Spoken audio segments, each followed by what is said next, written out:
নমস্কার, আনন্দবাজার ডিজিটালের ফেসবুক লাইভে আপনাদের সবাইকে স্বাগত জানাই। আমার নাম উদ্দালক। আমরা আজকে সারাদিন ধরে বিধানসভা নির্বাচনের ফল একাধিকবার বিশ্লেষণ করছি। অনিন্দদা নিজে একাধিকবার কথা বলেছেন। এই বারের আলোচনায় আমাদের সঙ্গে এই আলোচনায় আমি যোগ দিয়েছি অনিন্দদার সঙ্গে, এবং কিছু প্রশ্ন আমি অনিন্দদাকে করব। উদ্দালক, বিনা প্রশ্নে আমি দুটো কথা বলতে চাই।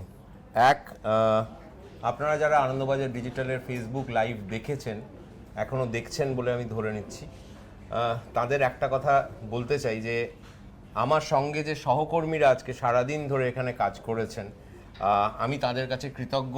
এবং তারা যদি না থাকতেন ভোর 6টা থেকে নিরবচ্ছিন্নভাবে আমার সমস্ত সহকর্মী, আমি নিজেই টিমের একজন কর্মী, তারা যেভাবে সবাই মিলে কাজ করেছেন, I believe they deserve a real acknowledgement.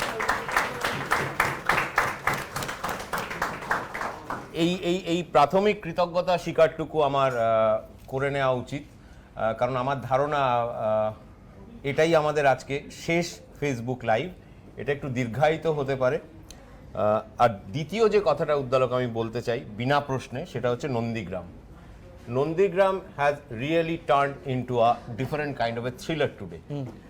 একবার এএনআই সংবাদ সংস্থা ঘোষণা করলো টুইট করে যে নন্দীগ্রামে 1201 ভোটে জিতে গেছেন মমতা বন্দ্যোপাধ্যায়।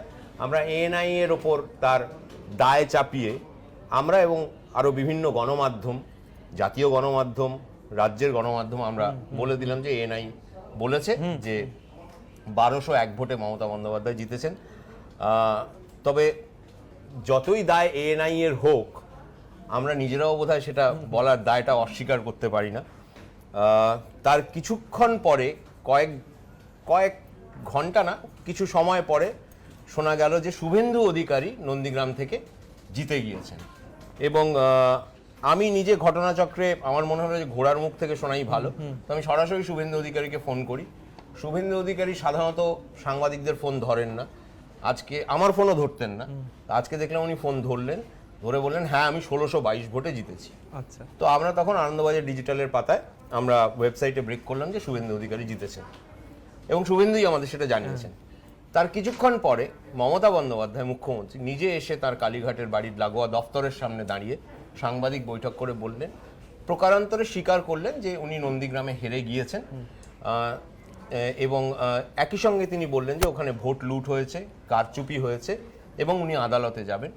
কিন্তু তার কথার মূল সুর ছিল যে হ্যাঁ আমি নন্দীগ্রামে হেরে গিয়েছি, এবং খানিকটা অভিমান, খানিকটা অনুযোগ তার গলায় ছিল। এটা তো সত্যি যে সারা রাজ্য যখন তাকে উজাড় করে ভোট দিয়েছে, তখন যার নেতৃত্বে সারা রাজ্য, যার ওপরে বিশ্বাস রেখে সারা রাজ্য এই ফলাফল দিল, এই অভূতপূর্ব ফলাফল দিল, সেই ফলাফলের ক্ষেত্রে দেখা যাচ্ছে যিনি সেই রথের কাণ্ডারি, তার রথচক্র মেদিনীপুরে গ্রাস হলো, এইটা তার পক্ষে মেনে নেওয়া সত্যি কঠিন। তো আমরা তখন ধরে নিলাম যে উনি হার স্বীকার করেছেন। কিন্তু তার অব্যবহিত পরে তৃণমূল কংগ্রেসের অফিসিয়াল টুইটার হ্যান্ডেল থেকে টুইট করা হলো যে নন্দীগ্রামের গণনা এখনো শেষ হয়নি, ফলে আপনারা কোনো স্পেকুলেশন ইত্যাদিতে যাবেন না। তার কিছুক্ষণ পরে রাজ্য নির্বাচন কমিশনের দফতর থেকে জানানো হলো যে এখনো পর্যন্ত শুভেন্দু অধিকারী জয়ী, কিন্তু রিটার্নিং অফিসার যদি মনে করেন তাহলে পুনর্গণনা হতে পারে। এবার শুভেন্দু অধিকারী যে বলেছিলেন যে 1622 ভোটে জিতেছি, সেটা দেখা গেল তার চেয়েও 1759 ভোটের একটা ফিগার ঘোরাঘুরি করছে। তার কোনোটাই কিন্তু আনুষ্ঠানিক, সরকারি বা অফিসিয়াল নয়। এবং শোনা গেল যে পোস্টাল ব্যালট সহ ওই 1622টা হয়ে গিয়ে দাঁড়িয়েছে 1759। এখন ঘটনা হলো যে নন্দীগ্রামের থ্রিলার শেষ হয়েও হইল না শেষ। যত পাতা উল্টোচ্ছে তত এক একটা নতুন পাতায় নতুন মোচড় থাকছে। আমরা এখন আনন্দবাজারের ডিজিটালের ওয়েবসাইটে যে লিখেছি, তাতে লিখেছি নন্দীগ্রাম এখন দাদার। আচ্ছা, এবার এর পরে কি হবে আমি জানি না। গণনা যদি সত্যি স্থগিত হয় বা পুনর্গণনা হয়, তার ফলাফল কি হবে সেটা দেখার। এবং আরেকটা জিনিস বলবো তোমার অনুমতি নিয়ে, তোর অনুমতি নিয়ে, সরি। সেটা হচ্ছে যে আমি আগের ফেসবুক লাইভটায় বলেছিলাম যে ইতিহাসের গতি যা বলে তাতে গোটা রাজ্যের ফলাফল যেদিকে যায়, একটি মাত্র আসনের ফলাফল তার বিপরীতে বা তার বিরুদ্ধে যেতে পারে না। শুভেন্দু যদি সত্যি নন্দীগ্রাম জেতেন, সে যত কম মার্জিনেই জিতুন না কেন, তাহলে আই উড বি প্যাথেটিক্যালি প্রুভড রং। তার দায় আমি এই ফেসবুক লাইভে স্বীকার করে নিচ্ছি। এটা ব্যতিক্রম, কিন্তু ব্যতিক্রম পড়তে পারাটা সাংবাদিকের ধর্ম, সেই ধর্ম থেকে আমি বিচ্যুত হয়েছি। আপনারা আমাকে মার্জনা করবেন। এবার তোর প্রশ্ন। আচ্ছা, এবার এই নন্দীগ্রাম সূত্রেই একটা প্রশ্ন, যে একেবারে মমতা বন্দ্যোপাধ্যায় যেদিন ঘোষণা করলেন জনসভা থেকে যে উনি নন্দীগ্রামে দাঁড়াবেন, নাটকটা শুরুটা কিন্তু প্রায় সেই সময় থেকে আমরা ধরতে পারি যে মানে এই নন্দীগ্রাম কেন্দ্রিক যে ইয়েটা, যে এখানে মমতা শুভেন্দুর লড়াই হবে ইত্যাদি, এবং সেই নাটকটা টানা চলতে লাগলো একেবারে ভোটের ফলাফলের শেষ মুহূর্ত পর্যন্ত। এখনো চলছে। মানে এই পুরো ব্যাপারটা এরকমটা সত্যি, মানে এটা খুব মানে একদম সিনেমার পর্দার নাটকের মতন লাগছে দেখতে। এটাকে আপনি কিভাবে দেখছেন পুরো জিনিসটাকে? মানে কেন মমতার এতটা পিছিয়ে পড়লেন মমতা বন্দ্যোপাধ্যায়, কেন বা শুভেন্দু অধিকারী জিতলেন, বা কেন এই পুরো বিষয়টার যুক্তিগ্রাহ্যতা কি আছে আপনার কাছে মনে হয়? এটা থেকে প্রথম কথাটা শিক্ষা পেলাম। প্রত্যেকটা ভোট কিছু না কিছু শিক্ষা দিয়ে যায়। Nondigram was always a boiling point in the political scenario of the state. কিন্তু এতখানি উত্তপ্ত নন্দীগ্রাম আগে কখনো হয়নি, যেখানে বিকজ সেখানে দুজন যুযুধান যার দুপক্ষে, তারা মমতা বন্দ্যোপাধ্যায় মুখ্যমন্ত্রী, শুভেন্দু বিজেপিতে যাওয়ার পর নিজেকে কার্যত তার পর্যায়ে একটা তুলে নিয়ে যাওয়ার একটা বাসনা আবহ তৈরি হয়েছে। আমার প্রথমেই মনে হয়েছিল যে মমতা বন্দ্যোপাধ্যায় নন্দীগ্রামের প্রার্থী হয়ে একটা মাস্টার স্ট্রোক দিয়েছে।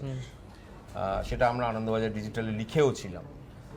কিন্তু একই সঙ্গে একটা ভিন্ন মত দেখা যাচ্ছিল, শোনা যাচ্ছিল, যারা রাজনীতি কারবারির, যারা প্রত্যেক দিন অহরহ রাজনীতি খান, চিবন, গেলেন এবং কখনো কখনো বমনও করেন, তারা বলছিলেন যে না, শুভেন্দুকে চ্যালেঞ্জ জানিয়ে মমতা বন্দ্যোপাধ্যায় শুভেন্দুকে তাঁর উচ্চতায় তুলে নিয়ে গেলেন। সেটা ধারণার বিষয়, পারসেপশন। কিন্তু আমার বরাবর মনে হয়েছিল যে মমতা বন্দ্যোপাধ্যায় যদি শেষ পর্যন্ত সত্যি হেরে যান, তো কম ভোটেই হারুন না কেন, তার কোনো ব্যাখ্যা এখনো পর্যন্ত আমার কাছে নেই। যেটা আমি বলছিলাম যে সমস্ত আসন, যেখানে সিপিএম একটা আসন পায়নি, কংগ্রেস একটি আসনও পায়নি, আব্বাস সিদ্দিকীর দল মাত্র একটি আসন পেয়েছে, এতখানি আড়াআড়ি বিভক্ত একটা ভোটে একটি মাত্র আসন উল্টো দিকে যাচ্ছে, এটা প্রথম কথা ব্যাখ্যার অতীত। আমার বুদ্ধিতে ব্যাখ্যার অতীত। নিশ্চয়ই এর ব্যাখ্যা বেরোবে, খুব ততটা সবল নয় এরকম একটা ব্যাখ্যা আমি খুঁজে বার করার চেষ্টা করছিলাম। সেটা হচ্ছে যে it might have been a territorial vote, যে কারণে আসানসোল দক্ষিণে সায়নী ঘোষ তৃণমূলের হয়ে দাঁড়িয়েও হেরে যান অগ্নিমিত্রা পালের কাছে, যেহেতু উনি আসানসোলের ভূমিকন্যা। হয়তো সেই কারণে মমতা বন্দ্যোপাধ্যায় নন্দীগ্রামে দাঁড়িয়ে শুভেন্দু নন্দীগ্রামের সন্তান বা ভূমিপুত্র নন, কিন্তু সেই জেলায় তার বাড়ি, তিনি নন্দীগ্রামের সঙ্গে অঙ্গাঙ্গিভাবে জড়িত। মমতা বন্দ্যোপাধ্যায় সে অর্থে উদ্ধৃতি চিহ্নের মধ্যে বহিরাগতা। এটা একটা দুর্বল ব্যাখ্যা। কিন্তু এই কেন দুর্বল ব্যাখ্যা বলছি, কারণ এর বিপরীতে যে বক্তব্যটা আসে বা যুক্তিটা আসে, তাহলে জিতেন্দ্র তিওয়ারি পাণ্ডবেশ্বরে দাঁড়িয়ে কেন হেরে গেলেন? তিনি তো ওখানকারই মানুষ। ফলে এটার কোনো ব্যাখ্যা আমার কাছে সত্যিই নেই। যেমন এই ব্যাখ্যাও এখন অতি দ্রুত এই ব্যাখ্যায় পৌঁছানো খুব সম্ভব বা খুব সঠিক নয় যে মমতা বন্দ্যোপাধ্যায় কেন এইভাবে জিতলেন, যেটা মমতা বন্দ্যোপাধ্যায় নিজেও বললেন যে উনিও আশা করেননি। উনি বলেছিলেন যে আমি 2/3 গরিষ্ঠতা না পেলে আমি খুব অবাক হব। 2/3 ছাপিয়ে গিয়েছে। গতবার উনি 211টা সিট পেয়েছিলেন, এবার যা দেখা যাচ্ছে তার প্রায় কাছাকাছি। এবং গতবারের চেয়ে এবারের ভোট আরো অনেক কঠিন বলেই আমি মনে করবো, কারণ একটা BJP had come here with all its might. এবং তারও ব্যাখ্যা আছে, তারও একটা কিছু ব্যাখ্যা আমার কাছে, আমি আমার মতো করে দিই। আমি সেই প্রশ্নটার পরে আসবো। এই যে এই প্রশ্নটার সূত্র ধরে এই প্রশ্নটা যে আপনি বললেন যে বিজেপি প্রায় সর্বশক্তি দিয়ে এখানে এই ভোটে প্রচার চালিয়েছে, কাজ করেছে, কিন্তু আমার প্রশ্ন এই জায়গাতেই থাকবে যে এই সর্বশক্তি দেওয়ার পরেও কেন এরকম একটা ফল হলো? মানে একটা কথা ওই জয়প্রকাশ মজুমদার সাংবাদিক সম্মেলনে বলছিলেন যে এই বাঙালি এই আইডেন্টিটিটা এইটা তৃণমূল নিয়ে যেতে পেরেছে সাধারণ মানুষের কাছে, যে কথাটা আপনি কিছুক্ষণ আগে বললেন, ওই বহিরাগতর কথা। কি দাঁড়ালো তাহলে পুরো সমীকরণটা? দেখ, আমার বরাবরই মনে হয়েছে প্রথম থেকেই এই ভোটটা 2021 সালের এই ভোটটা বিজেপি বনাম মমতার, মানে এটা তো হয় সরকার গঠন নয় সরকার পরিবর্তন। এইবারের ভোটটা আমার মনে হয়েছে ওয়ান লাইনারে যদি বলতে হয় সেটা হচ্ছে যে বাঙালি এবার বাঙালি হয়ে ভোট দেবে না হিন্দু হয়ে ভোট দেবে। আচ্ছা, ভোটের ফলাফল দেখে আমার মনে হচ্ছে বাঙালি এবার বাঙালি হয়ে ভোট দিয়েছে। একদম। এটা আমার মনে হয় একটা বড় কারণ। দ্বিতীয়ত আমার যেটা মনে হয় যে আমি এই কথাটাও আমার সহকর্মীদের কাছে বারংবার বলেছি, কখনো খেলার ছলে বলেছি, কিন্তু তার মধ্যে একটা অন্তঃসলীলা সিরিয়াস টোন ছিল, যেটা অনেকে বুঝেছে অনেকে বোঝেনি। আমি বারবার বলতে চেষ্টা করেছি বা বলেছি যে মমতা বন্দ্যোপাধ্যায়কে এবার জেতাবে 3টি এক মহিলা, হ্যাঁ একদম, 2 মুসলিম, 3 মধ্যবিত্ত। হ্যাঁ। মহিলাদের যে বিপুল সমর্থন মমতার প্রতি আছে এবং মমতা নিজে মহিলা হয় এবং ঘটনাচক্রে তিনিও আরেকটি এই যে 4 ময়ের চতুর্ভুজ তৈরি হয়েছে, এই চতুর্ভুজটা একটা বারমুডা কোয়াড্রাঙ্গলের মতো বিজেপিকে গিলে ফেল। এবং প্রথমত মহিলারা মমতাকে তাদের কাছের মানুষ বলে মনে করেন, যে ভাষায় তিনি কথা বলেন, ঘরের মা মাসির মতো। Don't forget she is 66 years old. তিনি সত্যি মানে বাংলা নিজের মেয়েকে চায়, বাংলা মানে দিদি থেকে তিনি মেয়েতে নিজেকে পর্যবসিত করলেন এবং তার হুইল চেয়ারে বসে প্রচার করা মহিলাদের মধ্যে এটা একটা বিপুল সাড়া ফেলেছে। যেটা আমার ভোটের আগেও মনে হয়েছিল, ভোটের পরে তো আরো বেশি মনে হচ্ছে। 2 মুসলিম ভোট, সমস্ত মুসলিম ভোট মনে হচ্ছে এন ব্লক মমতার কাছেই গেছে। কারণ আব্বাস সিদ্দিকী যে চড়া দাগের এবং চড়া মাত্রার প্রচার করেছেন, একটা সাম্প্রদায়িক প্রচার করেছেন, যে কারণে সিপিএম আব্বাস সিদ্দিকীর সঙ্গে জোট করায় সিপিএম এর ভেতরেই একটা এটা নিয়ে একটা অন্তঃকলহ বা মতানৈক্য তৈরি হয়েছিল। অনেকে বলেছেন সিপিএম দ্বিতীয় ঐতিহাসিক ভুল করলো বা প্রথম ঐতিহাসিক অপরাধ করলো। মুসলিম ভোট মমতাকে ছেড়ে যায়নি, কিন্তু at the same time Hindu ভোটও তো এসেছে। হ্যাঁ, মুসলিম ভোটের যে পার্সেন্টেজ সেটা আমরা সবাই জানি। পাটিগণিতের অঙ্কে তো সেই শুভেন্দু বলেছেন 70 বনাম 30%। তাহলে 30% ভোট পেয়ে তো মমতা যেতেনি, আরো অনেক বেশি ভোট পেয়ে যেত।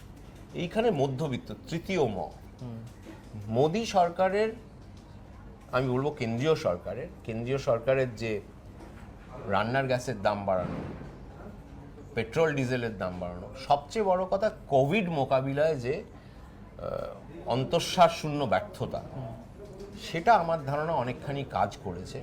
আর একটা জিনিস আমার মনে হয়েছে যে এটা বাদ দিয়ে যে আরেকটা ফ্যাক্টর আছে, that is M factor again, that is Mamata herself. আচ্ছা, মমতা ব্যানার্জি আমি বারবার মনে করেছি, বলেছি এবং এখন আজকের পর আরো দৃঢ় হয়েছে সেই বিশ্বাস যে ভারতবর্ষে মমতা ব্যানার্জির মতো ভোটের রাজনীতি আর কেউ বোঝে না। এবার আমি এই মমতা ব্যানার্জি সূত্রে এবার মমতা ব্যানার্জিকে নিয়ে একটা প্রশ্ন, যেটা আপনি তো দীর্ঘদিন ধরে মমতা ব্যানার্জিকে দেখছেন এবং তার রাজনৈতিক চলন দেখছেন দীর্ঘদিন ধরে। এই যে জয়টা, বিশেষত এবারের জয়টা, 2011-র জয়, কিন্তু তারপরে এই জয়টা কোথায় পৌঁছবে, মানে এটার ফিউচার, এটার যে পরবর্তী সময়, সেখানে রাজনৈতিক মানচিত্রে মমতা বন্দ্যোপাধ্যায় কিভাবে নিজে উত্তরিত হবেন বা মমতা বন্দ্যোপাধ্যায় সুনিশ্চিতভাবেই এরপর দিল্লি দেখবেন। কারণ মমতা বন্দ্যোপাধ্যায় এই জয়ের পর যাবতীয় বিজেপি বিরোধী যে মাথারা বা মুখ যারা, অখিলেশ যাদব, শরদ পাওয়ার, খুব ইন্টারেস্টিংলি কংগ্রেসের দিক থেকে এখনো কিছু দেখিনি, হয়তো কংগ্রেস পশ্চিমবঙ্গে ডেসিমেটেড হয়ে গেছে বলে, কিন্তু তারা সবাই মমতা জয়ধ্বনি শুরু করেছেন, মমতা জয়গান শুরু করেছেন। খুব খেয়াল করলে দেখা যাবে যে ভোটের আগে কিন্তু তেজস্বী যাদব ছাড়া এদের কেউ সেরকম ভাবে প্রকাশ্যে এসে এতখানি মমতার পাশে দাঁড়ান, কারণ তারা তাদের নিজেদের রাজ্যে বিজেপির ড্রাবিংটা তারা অনুভব করেছেন। এইখানে যেটা ব্যাপার, আমি যেটা বলছিলাম যে মমতা বন্দ্যোপাধ্যায় এরপর অবভিয়াসলি 2024-এ বিজেপি বা মোদী শাহ বিরোধী জোটের মুখ হিসেবে মমতা বন্দ্যোপাধ্যায়ের রাজনীতি একটা বহতা নদীর মতো, কোন দিকে যায় বলা যায় না। কিন্তু the things now stand today, Mamata Banerjee will be the sole proprietor of anti Modism in this country আচ্ছা। এই জয়ের পর। আচ্ছা। হ্যাঁ, তার তার তার পেছনে লোকে ভিড় করবে, মোদি বিরোধী যে শক্তি। কংগ্রেস একটা ডেসিমেশনের পর্যায়ে গেছে, কংগ্রেসের পুনরুত্থান হবে কিনা আমি খুব নিশ্চিত নই। আঞ্চলিক দলগুলো মিলে সবাই মমতা ব্যানার্জি কিন্তু ভোটারদের সঙ্গে একটা অদ্ভুত কানেক্ট আছে, এই কানেক্টটা ব্যাখ্যার অতীত। এটা যদি একটু আপনি বলেন, আপনি অনেক সভা দেখেছেন, অনেক জায়গায় দেখেছেন কিভাবে জনসংযোগ করেন মুখ্যমন্ত্রী, মানে বর্তমান মুখ্যমন্ত্রী কিভাবে, মমতা বন্দ্যোপাধ্যায় কিভাবে জনসংযোগ করেন, কিভাবে মানুষের সাথে কথা বলেন, গাড়ি থেকে বেরিয়ে হঠাৎ করে ভিড়ের মধ্যে চলে যাওয়া, এরকম যদি একটা দুটো লক্ষণের কথা বলেন, যে লক্ষণগুলো আপনার নজরে পড়েছে দীর্ঘদিন ধরে। এখন মমতা বন্দ্যোপাধ্যায় আকাশপথেই মূলত সফর করেন, যেহেতু উনি একমাত্র তারকা প্রচারক সে অর্থে অভিষেক বন্দ্যোপাধ্যায় ছাড়া, ওনার সময় বাঁচানোর জন্য। কিন্তু একটা সময় মমতা বন্দ্যোপাধ্যায় গাড়ি করে গোটা বাংলা ঘুরেছেন, এবং মানে আমি ঘটনাচক্রে সাংবাদিক হিসেবে, পেশাদার সাংবাদিক হিসেবে তার গাড়ির পিছনের সিটে আমি অনেক সময় সওয়ার হয়েছি। আমি দেখেছি ওনার গাড়ির ড্যাশবোর্ডে ইক্লিয়ার্স চকলেট রাখা থাকে। আচ্ছা। বাচ্চা বাচ্চা ছেলে মেয়ে এলে তিনি তাদেরকে চকলেট দিতেন। তো আমি একদিন কৌতূহলী হয়ে বলেছিলাম যে আপনি এদের চকলেট দিচ্ছেন কেন, এরা কি ভোটার? উনি বলছেন না না না না না, এরা ভোটার নয়, কিন্তু এরা যখন বাড়িতে যাবে তখন ফিরে গিয়ে বলে ওই পিসিটা চকলেট দিয়েছিল, ওকে ভোটটা দিয়ে। উনি বলেছেন যে একজন মানুষকে নমস্কার করতে করতে আমি সিপিএম কে ভাঙবো, উনি ভেঙেও ছিলেন। এই যে একটা কানেক্ট, এবং যে ভাষায় উনি কথা বলেন, আমরা যারা শহুরে আরবান এবং নিজেদের খুব একটু হালকা ইন্টেলেকচুয়াল মনে করি, তারা ওকে নিয়ে অনেক রকম এই এই এই জনসমাজের এই অংশ তাকে নিয়ে অনেক হাসি ঠাট্টা করতে পারে, কিন্তু আমরা হচ্ছে মিনিস্কিউল মাইনরিটি, 9-10%। বাকি যে বৃহৎ জনগোষ্ঠী গোটা রাজ্যে ছড়িয়ে আছে, তার সঙ্গে মমতা বন্দ্যোপাধ্যায় নিজেকে একাত্ম করার একটা অদ্ভুত এক্স ফ্যাক্টর আছে। সেই ফ্যাক্টরটা কারণ নেই, এর সঙ্গে যোগ হয়েছে বিজেপির নিজস্ব ব্যর্থতা, সেটা আমরা পরে আসবো কোথায় বিজেপি ব্যর্থ হলো। আরও একটা, এই ভোটে জেতার জন্য মমতা ব্যানার্জির দুয়ারে সরকার, স্বাস্থ্যসাথী, পাড়ায় সমাধান, এই যে প্রকল্পগুলো আমার মনে হয়েছে যে বিজেপির যে ন্যারেটিভটা ছিল, এটাকে তারা রাজনৈতিকভাবে আক্রমণ করতে পারে। কারণ কে না চায় তার দুয়ারে সরকার আসুক, কে না চায় তার পাড়ায় সমাধান হোক। এতদিন কেন হয়নি এটা বলার চেষ্টা করেছে, but better late than never, এখন তো হচ্ছে। এই সূত্র ধরে মানে পরপর প্রশ্নগুলো এক একটা সূত্র আপনি ধরিয়ে দিচ্ছেন আর কি। প্রশান্ত কিশোর যবে থেকে এখানে এলেন রাজনৈতিক কৌশলী হিসেবে, তবে থেকেই একটা কেমন পরিবর্তন দেখা দিল, এটা খুব ভিজিবল, সবাই দেখতে পেয়েছে। এই যে প্রকল্পগুলোর কথা আপনি বললেন, এগুলো কিন্তু সবই প্রশান্ত পরবর্তী তৃণমূলের প্রকল্প। প্রশান্তের ভূমিকা এবং প্রশান্তের আজকে একটা সিগনিফিকেন্ট টুইটের কথা আপনি একটা লাইভে বলেছেন, এই সমস্তটা নিয়ে প্রশান্তের এই উপস্থিতিটা, মানে সেই রক্তগরবীর রাজার মতন অন্ধকারে থাকা, এই কিরম ভাবে দেখছেন, এটার বিশ্লেষণটা কি বলবেন? প্রশান্ত কিশোর আজকের ভোটের ফলাফলের man of the match Prashant Kishor. আচ্ছা, ওম্যান অফ দ্য ম্যাচ অবশ্যই Mamata Bandyopadhyay, man of the match কিন্তু প্রশান্ত কিশোর।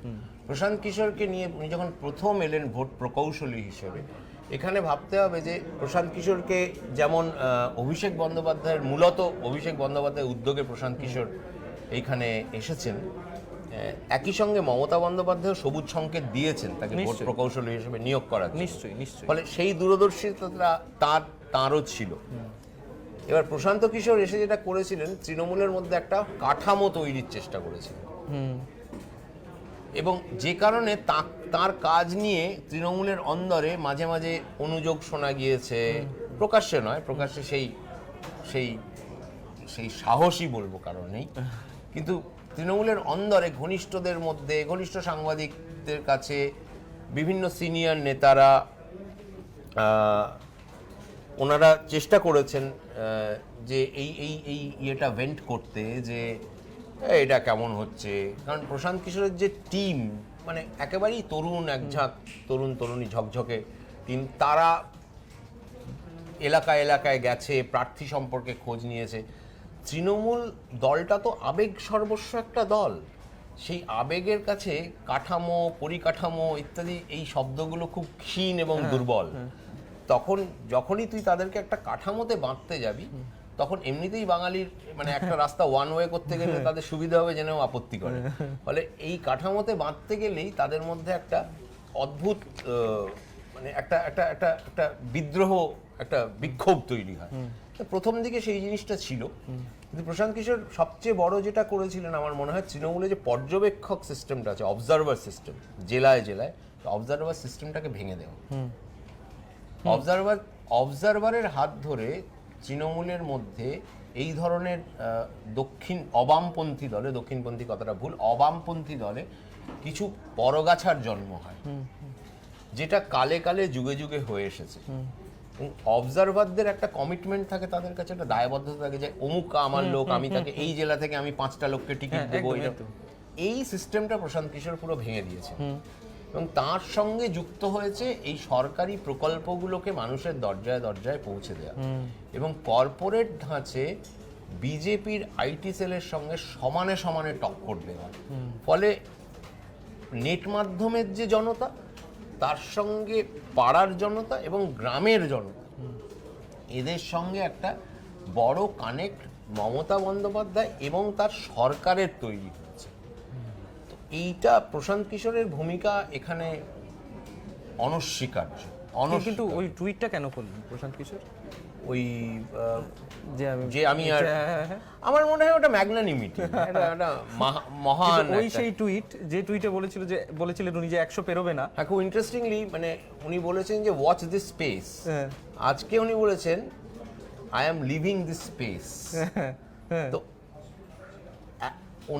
ওনার আশাটা তৃণমূলের পক্ষে যে ইতিবাচক অভিঘাত তৈরি করেছে, সেই জায়গাটা, ওনার জায়গাটা, উনি আমার মনে হয় উনি যাওয়া বা আসার চেয়ে জায়গাটা, স্পেস, এই স্পেস শব্দটার ওপর উনি অনেক বেশি গুরুত্ব দিয়েছেন, যে আমার স্পেসটা হচ্ছে এইটা, এই স্পেসটা হয় আমি থাকবো না, থাকলে এই হবে, এখন যা দেখছি না থাকলে অসুবিধা হবে না। তো এই যে লেগাসিটা আমি ছেড়ে যাচ্ছি, this is a tremendous legacy. মানে এরকম চরিত্র ভারতীয় রাজনীতিতে বোধহয় দ্বিতীয় আর কেউ কোনোদিন আসেওনি বা আসবেন না। আমি একটু হ্যাঁ এইটা হ্যাঁ এইখানে এই নরেন্দ্র মোদী অবশেষে একটা টুইট করেছেন, যেখানে দেখা যাচ্ছে উনি লিখেছেন যে অল ইন্ডিয়া তৃণমূল কংগ্রেসের অফিসিয়াল টুইটার হ্যান্ডেলে নরেন্দ্র মোদী টুইট করেছেন, কনগ্রাচুলেশনস টু মমতা দিদি। আর দিদি নয়, শুধু মমতা দিদি। আমরা দেখতাম যে অনেকে বলেওছিল যে এটা টিপ্পনির এই টোন, এই বাচনভঙ্গি। এবার দেখা যাচ্ছে যে এই হারের পর এবং মমতার এই জয়ের পর উনি লিখেছেন কনগ্রাচুলেশনস টু মমতা দিদি, নো লঙ্গার অনলি দিদি। Trinamool Congress win in West Bengal. The centre will continue to extend all possible support to the West Bengal government to fulfill people's aspirations and also to overcome the COVID-19 pandemic. I would like to thank my sisters and brothers of West Bengal who have blessed our party. From a negligible presence earlier, BJP's presence has significantly increased. BJP will keep serving the people. I applaud each and every Karyakarta for their spirited efforts in the poll. যেটা আমি আগের একটা Facebook লাইভে বলেছিলাম যে 3টে আসন থেকে 80টা, সাদা চোখে দেখলে 3টে আসন দেখলে 80টা, কিন্তু একটু গভীরভাবে ভেবে দেখলে 121টা থেকে 80টা। তো অবভিয়াসলি উনি বলবেনই যে মানে আমরা তো হাফ গ্লাস, মানে নরেন্দ্র মোদী একবার বলেছিলেন যে আমরা বলি না যে হাফ গ্লাস খালি না হাফ গ্লাস ভর্তি দেখি, নরেন্দ্র মোদী বলেছেন আমি হাফ গ্লাস খালিও দেখি না, ওতেও হাওয়া থাকে। তো উনি পুরো ভর্তি গ্লাসই দেখছেন।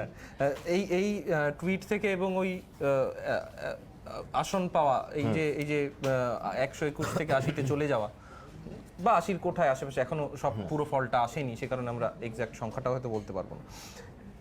এর পেছনে তো একটা তো কারণ আছে, এত বিপুল সর্বশক্তি নিয়ে নেমে যাওয়া এবং এই যে প্রচার কার্য করা, সমস্ত কিছু করা, সারা জনসংযোগ, অসংখ্য সভা, প্রধানমন্ত্রীর, অমিত শাহ, সমস্ত জাতীয় স্তরের নেতারা এখানে আসা, হলো না কেন তারপরেও? প্রথম গোলমাল মুখ্যমন্ত্রীর মুখ ঠিক না করা, যেটা আমার ধারণা আজকে হারের পর যারা বলছিলেন যে মুখ্যমন্ত্রীর মুখ ঠিক না করাটা তাদের ইতিবাচক দিক, সেটা বুঝবেন যে এটা নেতিবাচক দিক। দ্বিতীয়ত আমার ভোটের ফলাফল দেখে মনে হচ্ছে, ভোটের আগে থেকেই মনে হচ্ছিল, কিন্তু ফলাফলে সেই ধারণাটা আরো দৃঢ় হয়েছে যে প্রার্থী বাছাইয়ে বড়সড় গোলমাল হয়েছে। অমিত শাহ বলেছিলেন যে প্রার্থীদের তারা বাছাই করেছেন উইনেবিলিটির ভিত্তিতে, কে কোথায় জিততে পারবে। আমি সত্যি ভেতর থেকে বিশ্বাস করতে পারিনি যে ভবানীপুরে রুদ্রনীল ঘোষ শোভনদেব চট্টোপাধ্যায়কে হারিয়ে জিতবে। আমি সত্যিই ভেতর থেকে বিশ্বাস করতে পারিনি যে পার্থ চট্টোপাধ্যায়কে হারিয়ে ওই শ্রাবন্তী চট্টোপাধ্যায় জিতবে। আমি সত্যি বিশ্বাস করতে পারিনি। প্রার্থী বাছাই আমাকে বিজেপির একজন খুব রাজ্য স্তরের শীর্ষ নেতা বলেছিলেন যে আমরা গ্রামে গ্রামে এমন প্রার্থী বাছাই করেছি যারা মোটর সাইকেলে ঘুরে ঘুরে নিজের ভোটটা করবে। কিন্তু সত্যি কথা বলতে কি, তাদের এই ধরনের যে ভোট, যেটা রাজ্যের ক্ষমতার ভোট, রাজ্যের ক্ষমতা দখলের ভোট, সেই ভোটে প্রার্থীর নিজস্ব এলাকার পরিচিতি বা নিজস্ব কাজের ইতিহাস তাদের অনেকখানি এগিয়ে দেয় অথবা পিছিয়েও দেয়। মানে এক্ষেত্রে গ্রামে গ্রামে যে কাজ হয়েছে সেটা কেউ অস্বীকার করতে পারে না। তৃণমূলের বিরুদ্ধে যে ন্যারেটিভটা বিজেপি তৈরি করেছিল যে আমফানের অর্থে দুর্নীতি, চালের দুর্নীতি, এই জিনিসগুলো এই প্রার্থীদের মাধ্যমে খুব একটা ফলিত স্তরে উপনীত হবে বলে আমার মনে হয়নি। দ্বিতীয় কথা, আমার মনে হয়েছে যে বিজেপি মেরুকরণের রাজনীতির ওপর অতিরিক্ত নির্ভর করেছে এবং প্রথম থেকেই অনেক ব্যক্তি আক্রমণে গেছে। এই ব্যক্তি আক্রমণটা না করলেই ভালো হতো, কারণ মমতা বন্দ্যোপাধ্যায়ও মাঝে মাঝে ব্যক্তি আক্রমণ করেছেন। তার বাক্য ব্যবহারে বা তার বাচনভঙ্গিতে অনেক সময় তার একটা অবসর বা পরিসর তৈরি হয়েছে। কিন্তু সত্যি কথা বলতে কি, মমতা বন্দ্যোপাধ্যায়কে ওই যে আমার ঘরের মেয়ে, এবার বাইরে থেকে একটা লোক এসে আমার অচেনা একটা ভাষায় কথা বলছে, এটা একটা বড় হিন্ড্রেন্স বলে আমি মনে করি। এবং ভাষা এবং সংস্কৃতির সমস্যা, মানে আমি মানে অন্যান্য রাজ্যে আমি যদি ধর একটা মারাঠি, মহারাষ্ট্রে গিয়ে আমি একটা মারাঠি ভাঙা ভাঙা মারাঠি বলতে চাই, তো আমাকে তো, বা আমি যদি হিন্দি বলি যে বাঙালিকে ঢোকে রসগুল্লা বাবু বলে ডাকে, তো সেখানে যেই ইয়েটা হয় আমাকে নিয়ে এটা হাসি ঠাট্টা ইত্যাদি হবে।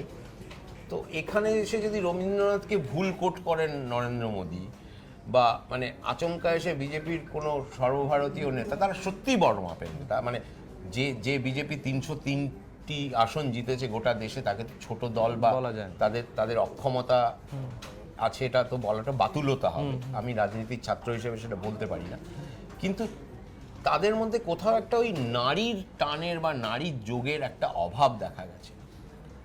আরো বড় একটা কারণ, আর যেটা আমার ধারণা বিজেপির তো এবার ময়না তদন্ত শুরু হবে, তো এইটাও হবে যে রাজ্য বিজেপির হাত থেকে নিয়ন্ত্রণটা কেন্দ্রীয় বিজেপি নিয়ে নিয়েছে।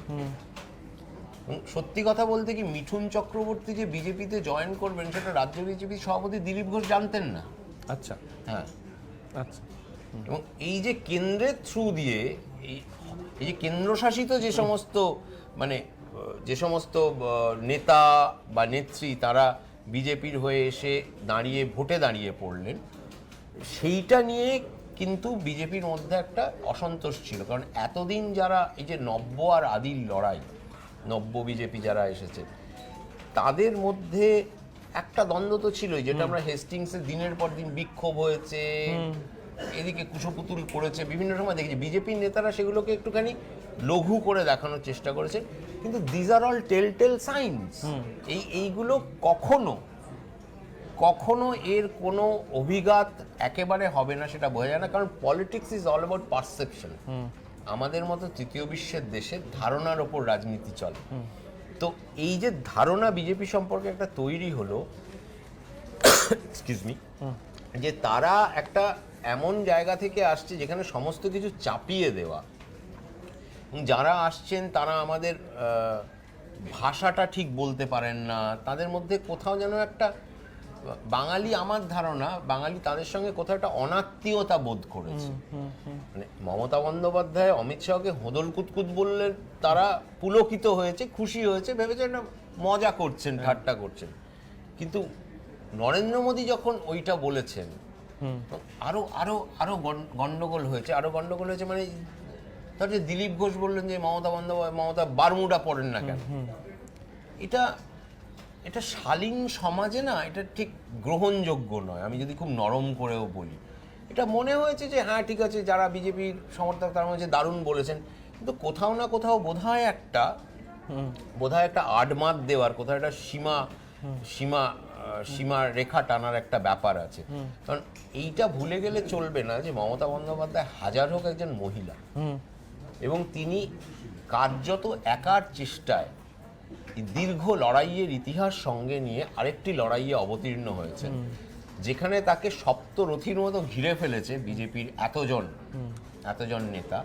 তারা কারা নয়, প্রধানমন্ত্রী, দেশের স্বরাষ্ট্রমন্ত্রী, সেখান থেকে বিজেপির রাজ্য সভাপতি, এদিকে তার নিজের ক্যাবিনেটের দুজন মন্ত্রী, এরা সবাই, এবং ওনার হুইল চেয়ারে পা ভেঙে যাওয়ার পর হুইল চেয়ারে চড়া নিয়ে বিভিন্ন রকম কটাক্ষ। কোথাও একটা আমার মনে হয়েছে যে এই বিষয়টা বাঙালির ইথসের সঙ্গে কোথাও একটা ধাক্কা দিয়েছে গিয়ে। এবং তার চেয়ে আমার আরো যেটা মনে হয়েছে যে আমি এটা অমিত শাহকে একটা ঘটনাচক্রে একটা খুব ঘরোয়া একটা আলাপে আমি জিজ্ঞেস করেছিলাম যে মানে আপনাদের দলের গায়ে যে একটা অবাঙালি ছাপ আছে, সেইটা আপনারা কিভাবে তুলবেন? মানে এটা খুব ছোট বিষয়, কিন্তু বিজেপি যে বাংলায় টুইট করে তাতে কার্যকর্তা লেগে, কার্যকর্তা শব্দটা তো বাংলা শব্দই নয়, আমরা বলি কর্মী, তাই তো? বিজেপি কর্মী, তৃণমূল কর্মী, কংগ্রেস কর্মী, সিপিএম কর্মী।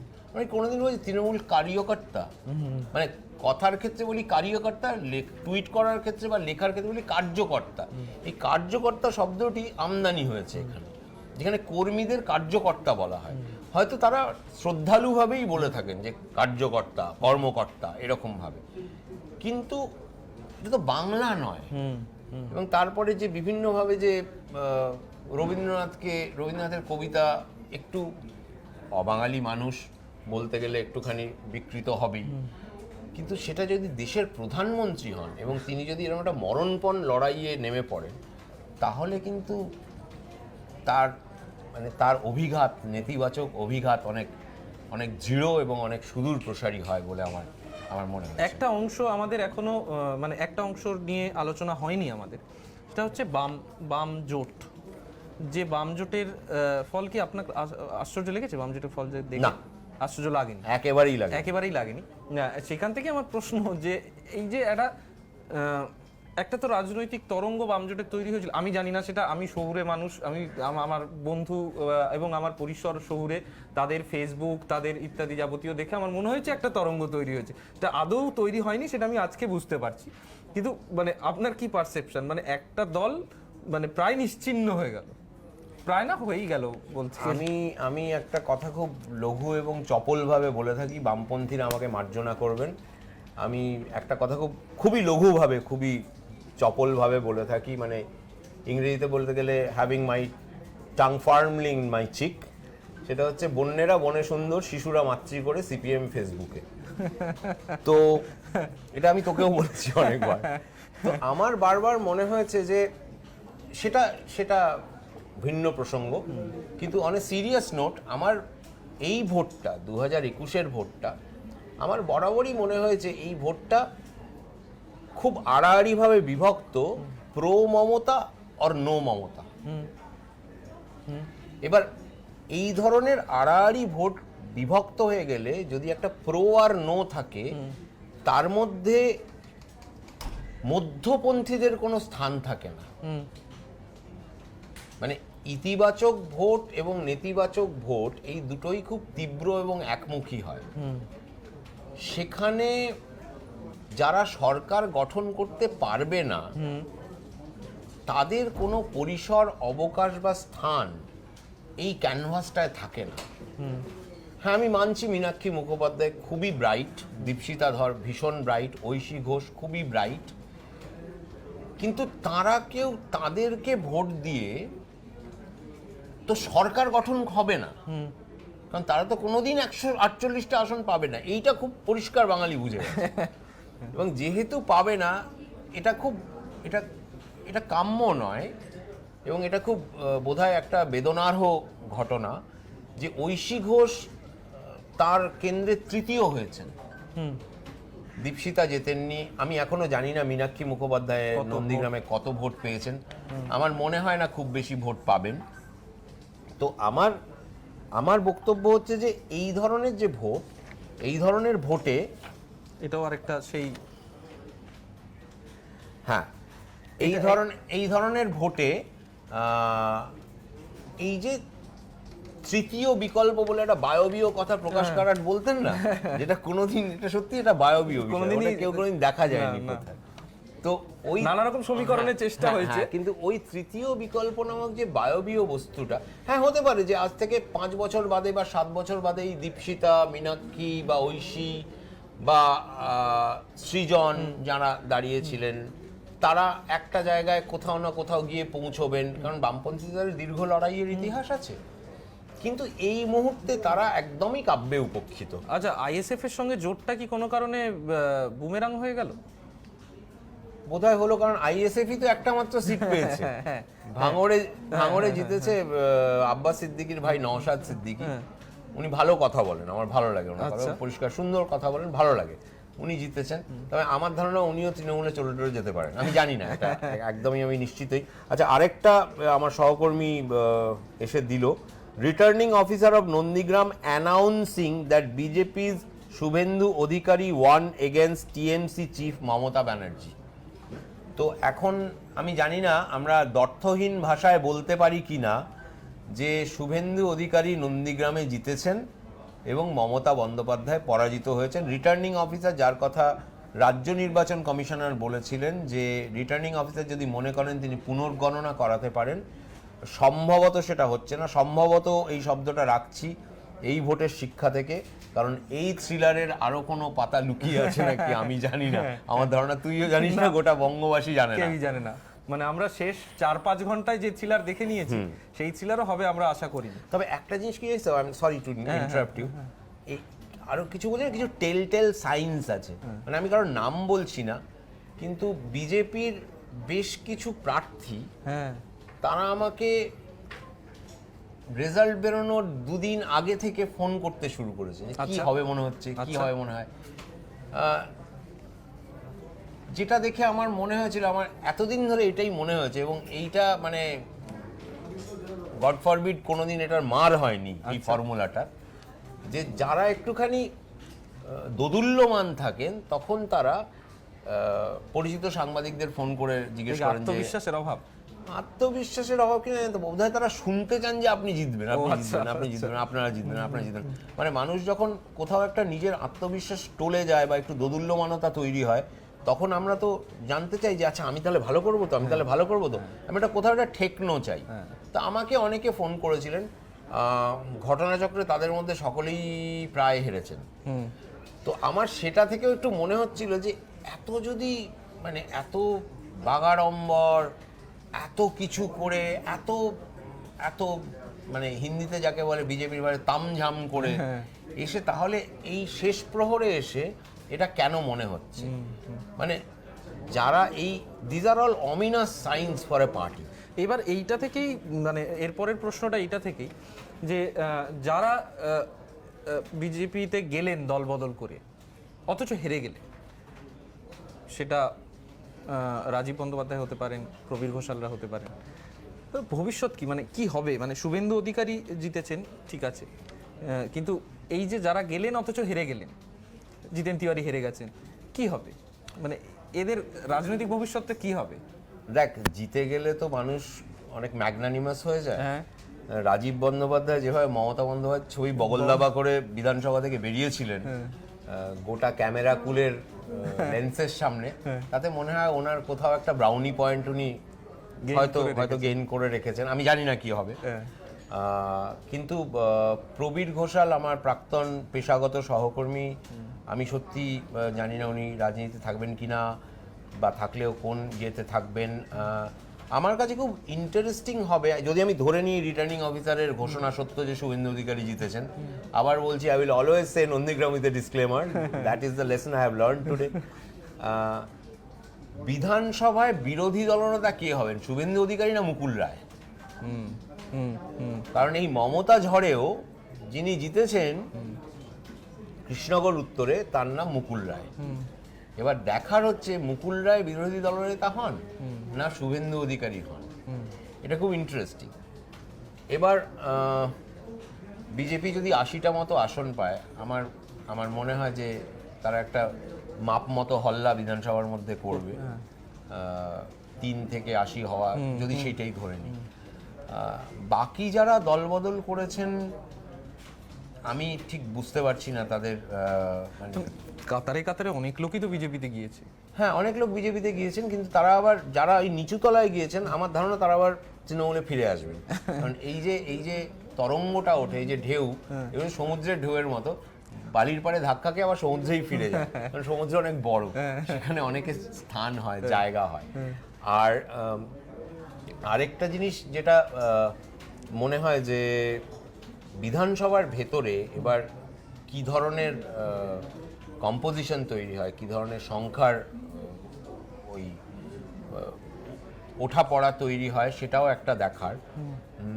এবং একটা জিনিস আমার বারবার মনে হচ্ছে যে আমি একটা সময় মনে করছিলাম যে মুকুল রায়, শুভেন্দু অধিকারী এবং শোভন চট্টোপাধ্যায় এই 3 জন তৃণমূলে ভোট বুঝতেন বলে এটা সাধারণে এই ধারণার ওই হয়। তো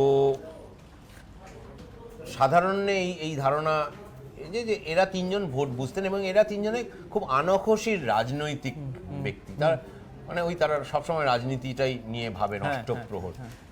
এই 3 জন যখন মমতা বন্দ্যোপাধ্যায় তৃণমূল ছেড়ে বিজেপিতে চলে গেলেন, আমার কোথাও একটা মনে হয়েছিল প্রথম দিকে যে মমতা বন্দ্যোপাধ্যায় তো রাজনৈতিকভাবে কোথাও একটা ওনার ক্ষতি হতে পারে। শুভেন্দু মুকুল দুজনে নিজেরা জিতেছেন, ইনফ্যাক্ট মুকুলের জয়টা আমি বলবো সহজই ছিল, কারণ ওনার 53,000 যে আসনে লিড ছিল, মুকুলের ব্যবধান বোধহয় 8,000 না কত সামান্য, মানে তাহলে বোঝাই যাচ্ছে যে মানে ওই ঝড়টা উনি সামাল দিতে পেরেছেন যেহেতু ওনার লিডটা ছিল। হ্যাঁ, ওই লিডটা ছিল। শোভন চট্টোপাধ্যায়ের কি হবে আমি সত্যিই জানি না। শোভন চট্টোপাধ্যায় মোটামুটিভাবে রাজনীতি থেকে নিজেকে মানে অল্প বয়সেই কার্যত বানপ্রস্থে নিয়ে গিয়েছেন বলে যতটুকু যা দেখতে পাই। এরপরে তিনি কি করবেন কোথা, আবার রত্না চট্টোপাধ্যায় জিতেছেন, তার এস্ট্রেঞ্জড ওয়াইফ, যার সঙ্গে তার বিবাহ বিচ্ছেদের মামলা চলছে। মানে এটা খুব এই জিনিসটা একদিক দিয়ে যেমন অনির্দিষ্ট বোঝা যাচ্ছে না, তেমনি আরেক দিক দিয়ে এটাও মনে হচ্ছে যে এদের সবার বিকল্প একমাত্র মমতা বন্দ্যোপাধ্যায়। এইটাই আমার মূলত আলোচনার আমরা প্রায় শেষের দিকে এসে গেছি। এইটা আমার প্রশ্ন যে তাহলে কি সেই মমতা বন্দ্যোপাধ্যায়ের কথা যে আমি একাই 294টা কেন্দ্রে প্রার্থী? একদম। ওনার কালোজয়ী স্টেটমেন্ট ছিল 2016 সালে আমি একাই 294টা কেন্দ্রের প্রার্থী। এবার 2টি কালোজয়ী স্টেটমেন্ট হয়েছে। একটি হচ্ছে যে আমি সব জেলার অবজারভার, যেটা আমি প্রথমে বলছিলাম যে অবজারভার সিস্টেমটা ভেঙে দেওয়া হয়েছে। আর দ্বিতীয় হচ্ছে ওটারই মানে 2016-র অ্যাকশন রিপ্লে যে আমি 294টা কেন্দ্রের প্রার্থী। এখন দেখার হচ্ছে যে এর পরে তৃণমূল কিভাবে নিজের ঘর গোছায়, সামনে কোভিড পরিস্থিতিটা কিভাবে সামলায়, এবং আমার ধারণা যে মমতা বন্দ্যোপাধ্যায় যে জনাদেশ নিয়ে তৃতীয়বারের জন্য নবান্নে হাওয়াই চটি পায়ে প্রবেশ করবেন, তাতে তার পরিস্থিতি সামলাতে খুব একটা অসুবিধা হওয়ার কথা নয়। আরেকটু প্রশাসনটাকে আরেকটু আঁটোসাঁটো করে আরও একটু জনমুখী, অনেকটাই জনমুখী ইয়ে করেছেন, আরও একটু জনমুখী করে আরও একটু ইন্ডাস্ট্রি আনার চেষ্টা করে, এখানে আরও কিছু কর্মসংস্থান, আরও কিছু বিনিয়োগ এনে 5টা বছর অনেক সময়, 10 বছর পর আরও 5 বছর উনি পশ্চিমবঙ্গবাসী ওনাকে শাসন করার জন্য রাজ্যের দায়ভার তার হাতে তুলে দিয়েছে। ফলে আমার ধারণা ভালো কিছুই হবে।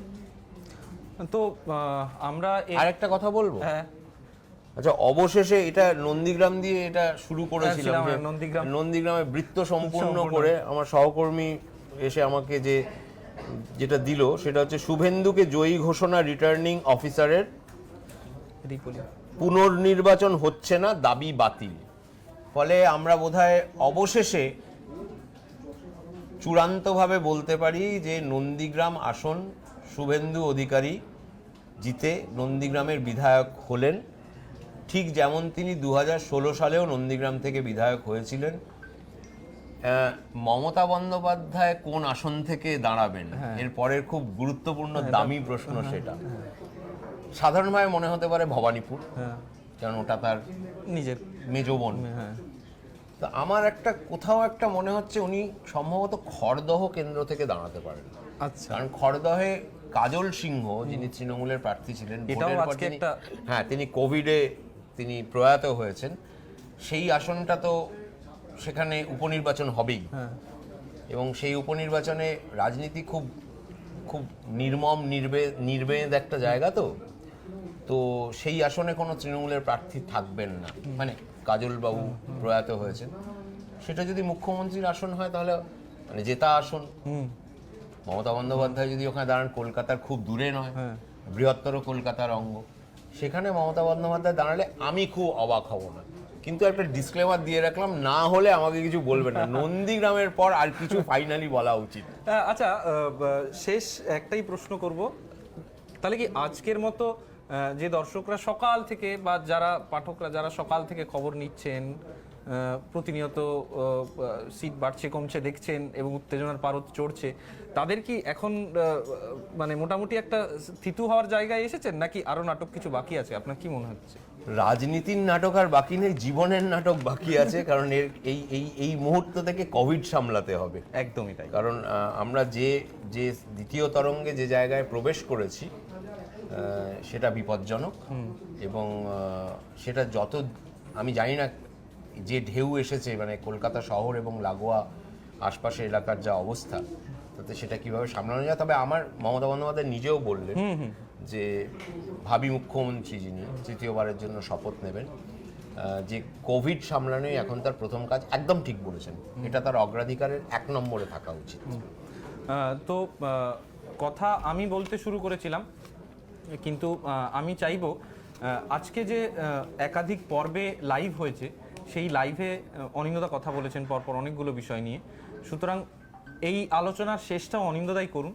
আমি অনিন্দদাকে বলবো যে আপনি আজকের আমাদের এই যে নির্বাচনী যে একটা গোটা দিন কাটলো এই উত্তাপে, তার একাধিক সময় একাধিক বিশ্লেষণ আপনি করেছেন, এইবারে আপনি কিছু বলেই আলোচনাটা শেষ করুন। ব্যক্তিগতভাবে পেশাগতভাবে আমি জীবনের প্রথম ডিজিটাল মাধ্যমে কাজ করলাম, একটা নির্বাচনের কাভারেজ তার সেই দিনের যে চূড়ান্ত পরিস্থিতি সেটা বিশ্লেষণ করা।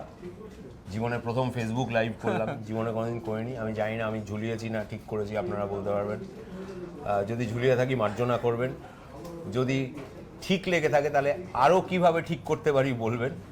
আর তবে এটা ঠিক যে আমি এই দলের অধিনায়ক হিসেবে এরা আমায় মান্যই অন্যি করে বটে, কিন্তু I have always believed that a leader is as good or as bad as his team. So I am really proud of this team, and they have done a phenomenal job and a phenomenal work, and we promise that we will do even better. আপনারা আজকে আমাদের যেভাবে আমাদের পাঠক আমাদের দর্শকরা আমাদের সঙ্গে থেকেছেন, মানে একটা সময় আনন্দবাজারের ডিজিটাল তার অ্যাক্টিভ ইউজার সংখ্যা, অ্যাক্টিভ ইউজার ভিউ 37,000-এ পৌঁছেছিল, 37,500, যেটা বোধহয় 38,000, যেটা বোধহয় সর্বকালীন রেকর্ড আনন্দবাজার ডিজিটালের ইতিহাসে। and I really give it all to my colleagues, আমার সহকর্মীদের। আমি বলবো যদি একবার আমাদের এই যারা কাজ করছেন সকাল থেকে একবার যদি আমরা মঞ্চটা ছেড়ে একটু নামি। I'm really proud of you.